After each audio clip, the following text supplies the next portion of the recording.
Good day, soul family. My name is Adrian. Welcome to Caution Man in Progress. Today's video is going to be a difficult one. Welcome to the series that I am entitling Surviving a Covert Narcissist. Something that I have lived through and have been healing from for many years. It's going to be difficult today for me to get through. I often suffer with perfectionism, a lack mindset that I need to get the words perfect, the message perfect, craft everything before I release it into the world. So it's only until I do things perfect that I have value. And forgive me, today is not going to be perfect. Today is just going to be action. And in part one of Surviving a Narcissist, I wanted to just start the topic.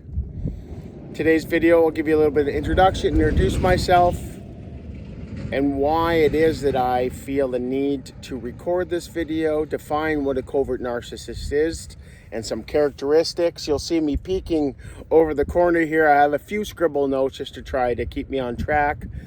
It just gets you into the introduction stage. This isn't meant for everybody. It's meant for those who might feel confused, lost, feel like they're going crazy, looking for answers, comfort, community, connection, something to explain in which the relationship in which they might be in that they just can't understand. Their head is just going busy trying to figure it out, but their guts and heart are just dying inside. They don't know what's happening. To the outside world, your partner might look beautiful and perfect and giving and kind, and yet what you feel on the inside when you're close to these people is farthest from the truth. A lack of peace and confidence and soul destroying. So without going too far in, I have a lot of fear that I'm stepping into today, folks and family. I ask that we all hold a space of love and acceptance as I muddle through my message today. When we hear the term narcissist, most of us think the grandiose narcissists, the ones portrayed in movies and we've seen in our own lives where they walk into a room and they suck the attention, the spotlight must be on them. They are the best at everything. They seem intelligent and charismatic and self-important. That is not the narcissist I'm talking about. Those ones, for the most part, are the easy ones to identify and to understand. And I have to apologize. You will hear traffic in the background. I just can't seem to get that perfect spot out of the wind, out of the sun, outside of traffic. But back to the message. Again, not being perfect, but we're acting today. One small action of healing. The covert narcissist has the same sense of entitlement and grandiose and importance, but they portray it in a much different way. We'll get into the definition of the covert, but let's ground it out. For me, I choose to record and start this video for a purpose of healing, to tell my truth. It's one of the things, no matter what, when you're in a relationship with a narcissist, the primary goal for that person is to isolate their victims, to make them small, to disconnect them from the supports and the family around them. And as a step towards healing, I need to speak my truth, to examine what it is what's within me. I'm just going to pause. It's so funny. As soon as I start to record, all sorts of distractions come out. This is the inner turmoil and resistance trying to stop me from moving forward in something my gut says I need to do, but my head is fearful of. But back to the message of isolation. Narcissists tend to isolate their victims to make them feel small so they have maximum control over those people. And as I've been in my healing process for years now, One of the things that I have yet to do is to really start to speak my truth in fear of retribution, in fear of punishment. But one thing I've come to notice, whether I do or I don't, the narrative of the covert narcissist in my life is always that I am the worst of the worst. So putting that fear aside of retribution and punishment, no matter what it is, I am punished. So a little bit about me. I was in a relationship with a covert narcissist, married to one for over a decade, 13 years. And I've been in healing and separated from that situation for the last 3.5, and really diving deep into my understanding of what covert narcissism is, and the misunderstanding of, I thought once I broke free of that relationship, the suffering and the abuse would be over. That is far from the case. Once that mask came off and I understand who I was dealing with, the dominoes came down. What I thought my life was in fact a facade. What I thought the person I loved the most was playing a character meant to manipulate me into providing for their needs. Now, again, this video is not meant to sit here and cast blame and to call people out, but is to speak my truth, to provide some energy, frequency, information to those that may feel lost. Because I know when I went to the literature, looking for answers midway through my marriage, I couldn't find. When I looked at narcissists, it was grandiose. I'm like, none of this fits. It must be something different. It must be me. Often this is what the victims are made to think. It is the victim's fault. It is my fault for all of what happened in the relationship. And for the longest time, I owned everything as it was my fault because I felt within control. If it is my fault, then it is up to me to provide the solution, but the solutions would never hold. So what is a covert narcissist? We talked about the grandiose. The covert is similar to a grandiose in terms of the level of self-importance and entitlement. It's the way they present. It's not as much as the open, I am the best at everything. They very simplistically tend to represent one of two forms and nothing in between. They are the victim or they are the hero. They often self-deprecate in order to get the supply need that they need. They desire. They present as victims, so that the person on the other side will talk them up. I'm not good at this, while knowing full well they're very good at something. Just so the other person will give them that validation. Because one thing that the covert narcissist is saying with the grandiose is seeking external validation all the time. The way that they present in terms of their entitlement, self-importance is they manipulate the environment always within the control of the narrative to the people around them. They will always be looking for external validation while at the same time feeding from the intimate relationships close to them, using the people around them to prop themselves up.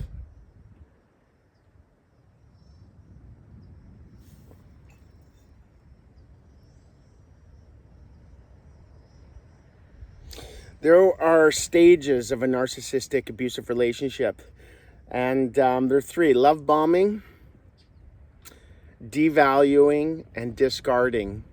And they tend to be somewhat linear, but not so much. Love bombing at the very beginning, they portray everything that their victim, that their partner, they think they need. They become that. They mirror the qualities of the persons that they are using for that supply.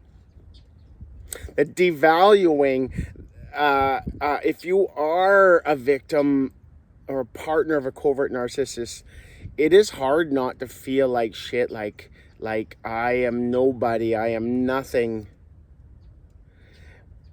But I assure you, covert narcissists pick people of value that are self-reflective, that are empathetic, that are kind and loving, that are willing and dedicated to the relationship and the family. The victims of covert narcissism are some of the best people this world has to offer. It is not your fault. It was not my fault. However, in full accountability, there was things within me, beliefs and negative beliefs within me that allowed me to attract that narcissist.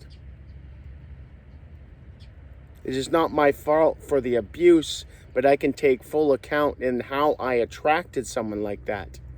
To look within so that I may examine and correct the belief systems that I have deep within that allowed me to pull someone like that in.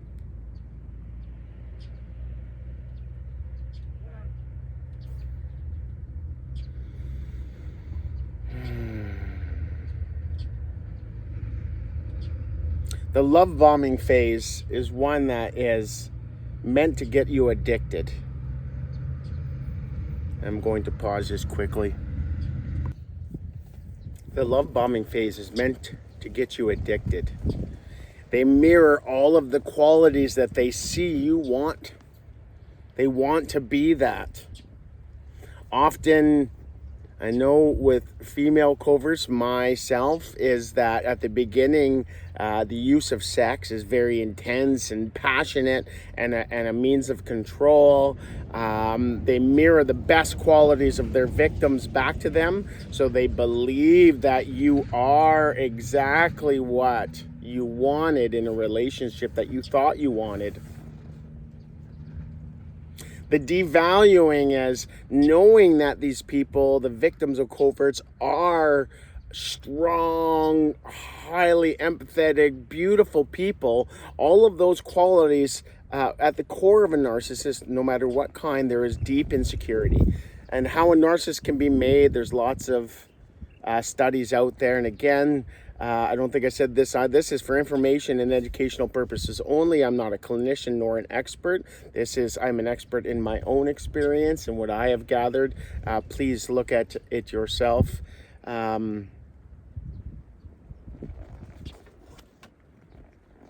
The devaluing comes from a place of deep insecurities where they do not feel powerful when the people around them are in their power. So they must bring them down. They must diminish those people in order to feel or to escape that feeling of insecurity. And I lived that for many years, where anytime I felt I had momentum, whether it be I got myself back in shape, lost 40 pounds, I would have things like, oh, here's 24 baked cookies for you, even though my covert narcissist knew that was one of my weaknesses and what I was trying to avoid, and wasn't part of my overall game plan and health regime at the point. But it was like, oh, but I did this kind thing to you. Why would you make me feel this way and not partaking in what I make you?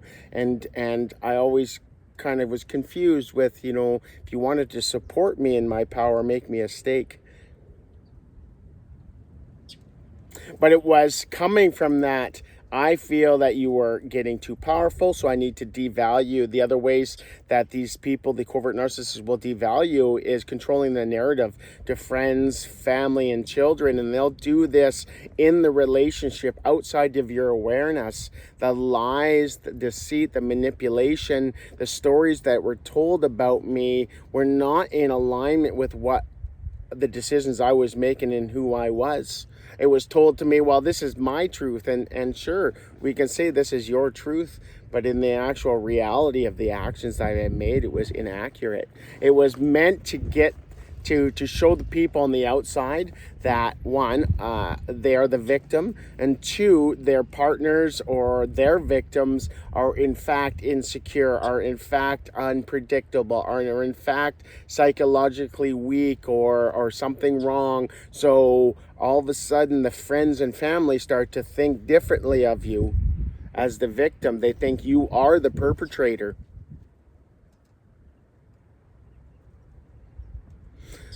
In my experience, I was fed only enough information to get the emotional response that they wanted from me, but it was not the full truth of it. I was never allowed to be given the opportunity to feel and emote and decide with all of the information. It was, you'll get only what I need to give you, so you give me either the response or the emotion that I need or I am looking for. That controlling aspect.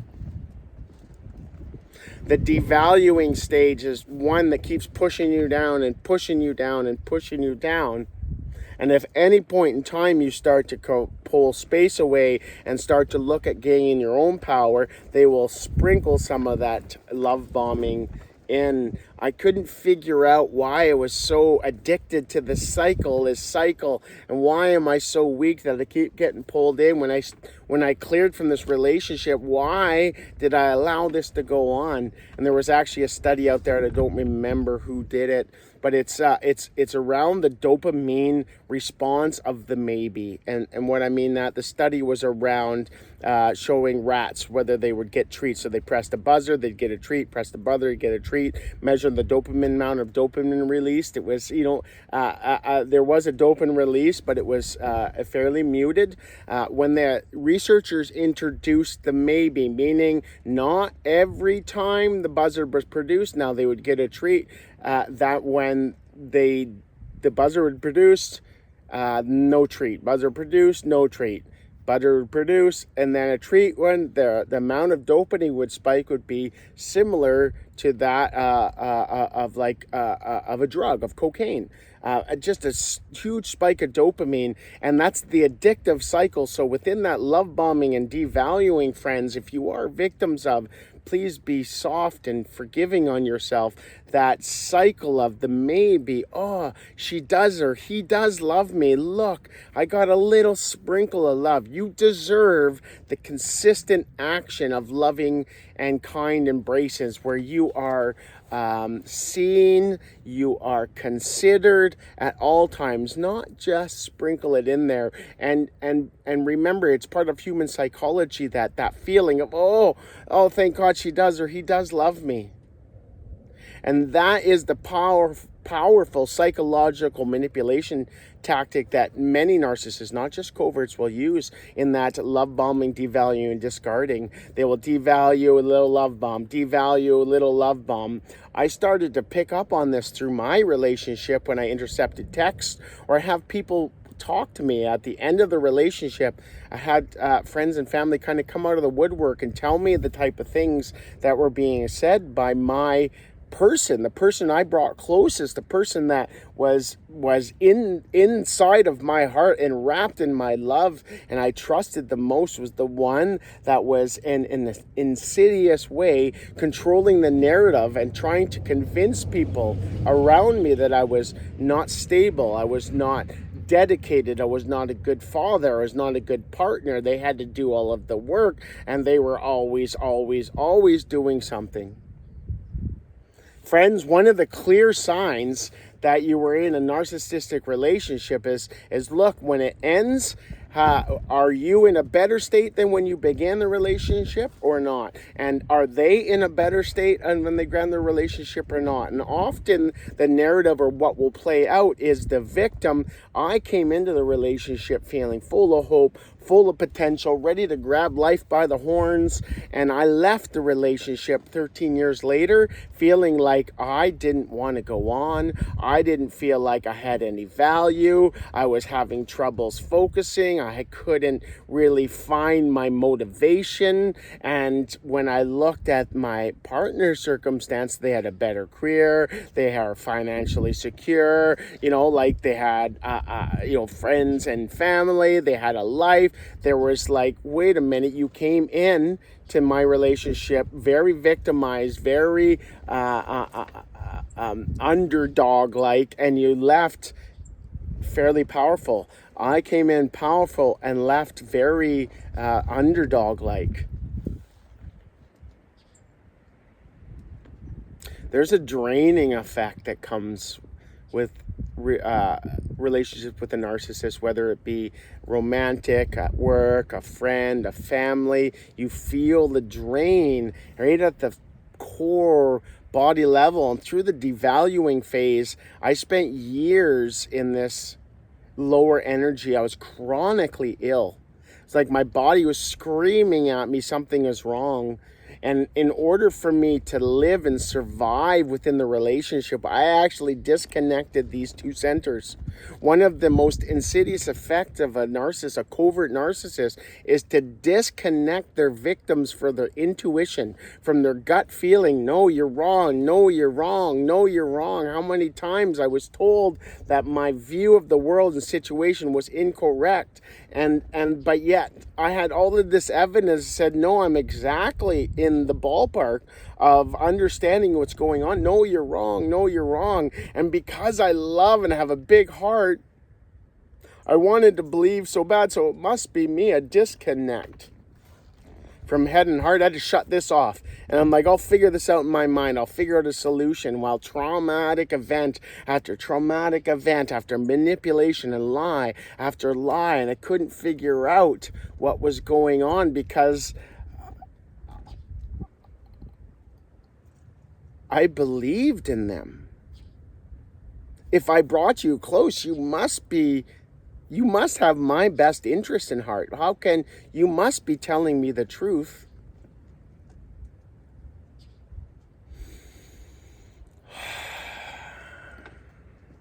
Chronically ill I was. Sitting in a basement just starting to rot away.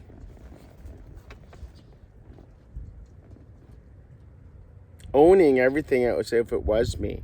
I started to believe in the messaging. I started to believe in the constant devaluing.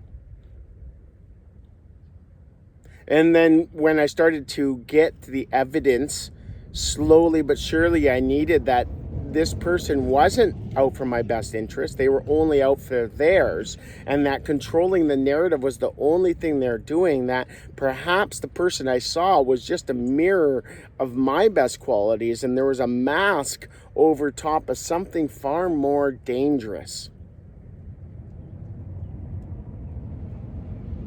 Very similar to what we hear, the wolf in sheep's clothing. I brought the wolf close. Now again, I'm not blaming, I'm not pointing fingers that you did this to me and I'm the victim. I was victimized, and within me there were things that allowed me to attract people like this. That the relationship mask with a narcissist is someone who is all about self and someone who's all about others, externalizes their powers. I need to please others. The people pleaser, the nice guy. It's who I was. It came from a place where I'm not good enough. I'm not worthy. I can never attract. I'll never be able to attract a quality woman. This woman loves me, so I'm going to hold on tight. I can't do this again. I'm not good enough. And that was within me, so I externalized. I would do all for others, for my wife, for my families, and then that will help me believe, that will validate my self-worth, tell me I'm worthy, when in fact the accountability is to build the self-worth within me, not using others, not being that nice guy, because you know what, that nice guy is the manipulator as well. I wasn't free and clear. I wasn't completely honest about what it is my needs were. I tried to get my needs met by manipulating the situation. If I give you this and this and this and this, and then you will give me what I need, but I do not speak my needs. So I'm not absconded from the responsibility of what I experienced. This is part of my journey. I'm not here saying I am victim, poor me, poor me. This is the journey for me to fully understand, so when I call in the next partner, which I have, the relationship feels and looks much different. The self-worth and my self-love, the love for me comes from me. It can't be coming from my partner. That was a fundamental shift, and that shift happened, within the end of my relationship with my narcissist. I started to understand myself. I started to see that self-love and self-worth were the core problem I had.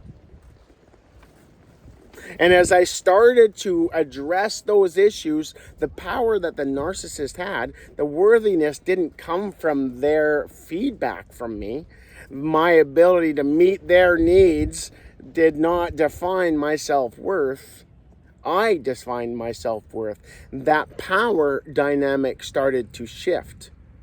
The mask that I was looking at as this perfectly loving person that was supporting me and was my life partner and we were going to build was starting to slip and crack. Started to see through to the true person underneath, mirroring some of my qualities back to me so that I was complacent and leaning into my own negative self-belief. She would use those to bring me back in line. Pay attention to their actions, not their words, is one of the biggest left. Actions. I spent so much time in words and get these words back and believe, and then the actions would be pretty much polar opposite.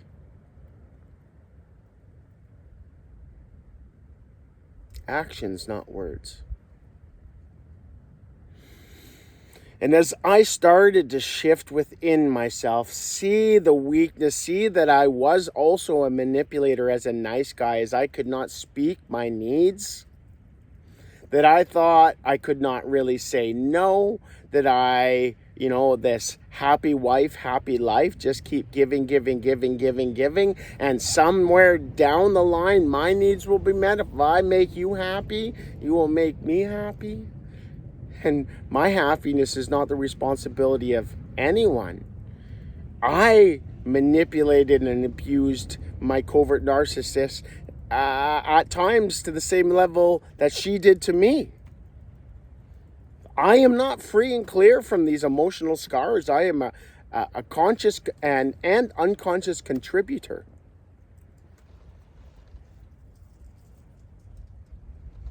It's a powerful thing that shifts life is accountability. First, I was like, I'm not a victim. It was all me. I'm the monster. And then it was like, wait a minute. As I learned more about covert narcissism and manipulation and psychological abuse, I'm like, wait a minute, I was a victim. I have been victimized. All these feelings are validated, and it allowed these emotions, the disconnect from my body all of a sudden was reconnected, and these emotions coming out of me, and depression, anxiety, anger. Now I could choose to stay in victimhood. The narrative of what happened to me is true. It happened. All of the things when I get caught in these victim loops, I am right. The story is correct. My facts are right. I was victimized. I was the victim. That's all in past tense. Now I can choose to keep myself stuck. I can choose to keep myself stuck in a place that no longer exists in my mind. And trust me, friends and family, I've done this. I've cycled through this, and it is okay if you're doing this. It is okay. Come back to center. Come back to who you are. Accountability is, I feel, the path to eternal freedom. True accountability, not just I am all the things everybody says to me. Is my emotions and how I see the world are my responsibility and nobody else's.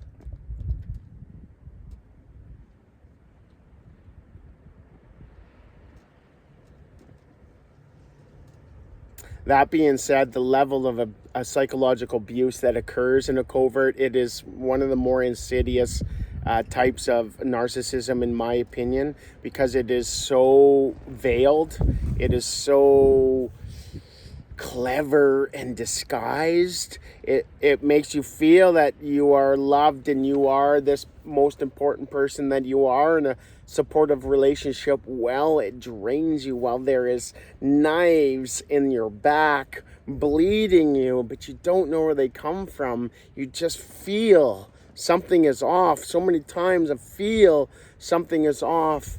There was so much power that they had, and one of the things in my relationship was the use of silence. weaponized silence. I would speak because I am one that speaks a lot, communicates feelings a lot. She would sit in silence and gather that information and use it later to control me. An example back to when I was, trying to take all of this responsibility of family and job and career all on my back. I was not physically healthy. I gained 45 pounds. I was smoking. I was using marijuana to numb my pain. I was just slowly dying and giving up. And I realized this in my late 30s, and I decided to take some power back and really step in and get myself back into shape and take ownership and pride in my physical well-being. Not quite understanding how to do it emotionally, but I knew how to do it physically. And I dropped 40 pounds. I felt fantastic. But yet, my partner wasn't cheering for me. She didn't have the response that I expected, because this would be the response I would have from my partner if they took control back and they progressed to the length that I would. I'd be so proud to have words of support. How can I support you? And it was of the opposite. I gave you a small example of here is 2 dozen chocolate chip cookies that does counter to your health goals right now. There would also be, the time you take for yourself is now pushed back at me in guilt. You don't want to be around us. You don't like us. You don't like me. You're avoiding me. And I tell you, I have a lot of internal guilt and shame, and that was the pieces I've shared with my partner. Those are the pieces that were used back to me to control. Guilt and shame is a really powerful manipulative control tactic. Make me feel guilty about not being there. And in reality, it was only an hour, maybe an hour and a half a day that I took for myself to exercise, to meditate, to unwind and just be with me, nobody else. Because one of the weaknesses I have is I can't shut my mind off about everything that's going off around me, that I feel selfish if I do things for myself. A manipulation tactic where a partner who is truly loving would be, I am so proud of you for taking control of your physical health and well-being. How can I support you? And if it is, they feel like they're doing something that they need help with, that it is asked in that manner. I want to continue to support you to do your goals, and I need help with these things. Can we discuss a way that both things can happen? Conscious partnership.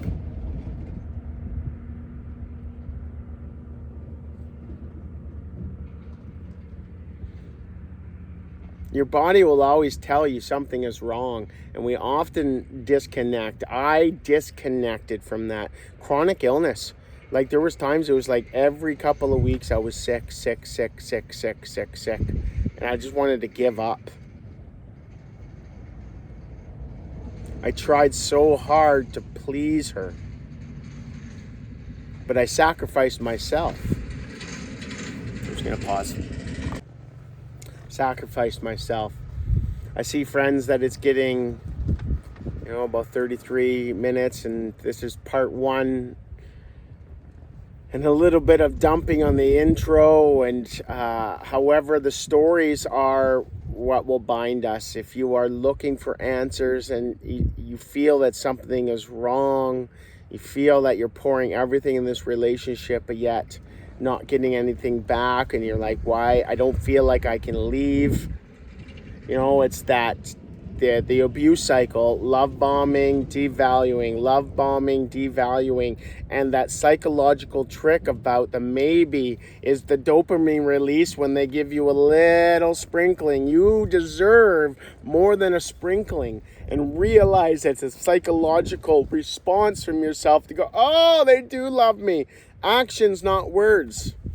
If their actions are consistent, friends, look deep within yourself and see what it is that is holding you back. what it is that are your negative belief systems that are keeping you in place, that are magnetizing the people around you to be attracted. I attracted my covert narcissist. It wasn't just me all randomly victimized. I had accountability here, and it wasn't until I faced those belief systems, the lack of self-worth and self-love, that it would just be a Ferris wheel. I understood when this relationship ended that it was a pattern. When I look back through my relationship, there was a pattern that was playing out. I would give everything to everyone else, and guess what happens to me? Again, when I give and didn't get my needs, because I wasn't speaking them, I was manipulating them. However, I would sit there and be upset and disgruntled that my needs weren't being met, so I was a grumpy asshole. Passive aggressive. I have an equal stock in what happened to me. My life is not separate. I'm not just a victim. The world's happening to me. It's happening for me. And the whole purpose is to learn the lesson.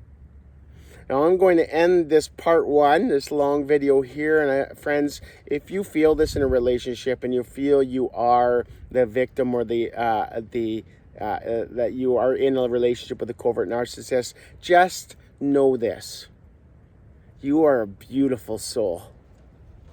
That your ability to empathize, be reflective, you are powerful because they need that power to siphon off in order to get them out of that lower state of being, that lack mindset, that insecurity.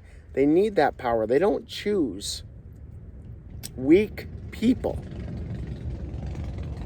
So if I could say anything, I am a remarkable human. You are a remarkable human. You have the path to healing. You know how to self-reflect. Go deep, ask yourself the questions. Take the time for yourself to go within. Don't let anybody guilt you out of it. Don't let yourself guilt you out of it. Take the time for you. Each and every day, a little bit, and it's going to be uncomfortable. It was for me.